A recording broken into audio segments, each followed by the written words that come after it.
করতে পারিনি। তার সৌন্দর্যের উপর একটা লোভ কাজ করতেছিল, এক প্রকারে বলা যায় টিনেজ লাভ। কোনো কিছু না বলে আমি হ্যাঁ বলে দিলাম। হ্যাঁ, আমাদের সম্পর্কের কথা কেউ জানতো না। খুব ভালোভাবে সম্পর্ক কাটছিল, অনেক ভালো যাচ্ছিল আমাদের দিনগুলো। 1 বছর হয়ে যাওয়ার পর সে আমাকে ইগনোর করতে থাকে, আর এটা আমি নোটিস করি। আমি যখন ক্লাস 8-এ পড়ি তখন আম্মু ঢাকা থেকে চলে আসে, আর ও ছিল তখন ইন্টার ফার্স্ট ইয়ারে। সবকিছু ঠিকঠাক ছিল আমাদের। আমরা যখনই কথা বলতাম, যখনই দেখা করতাম, ও কখনো আমাকে খারাপ টেক্সট করেনি, কখনো ব্যাড টাচ করেনি।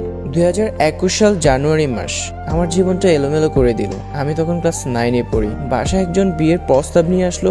আমাকে যে দেখতে আসছে তাও আমি জানতাম না। তারা আমাকে দেখে পছন্দ করে ফেলে। আমার ফ্যামিলি থেকে ছেলেটাকে দেখে বিয়ের সবকিছু আয়োজন শুরু করেছে, কিন্তু এর মধ্যে আমি কিছুই জানতাম না। আমি মামির কাছে গিয়ে ডিরেক্ট বলি যে মামি, আমি একটা ছেলেকে ভালোবাসি, আমি এই বিয়ে করতে পারবো না। তখন মামি জানতে চাইলো ছেলেটি কে।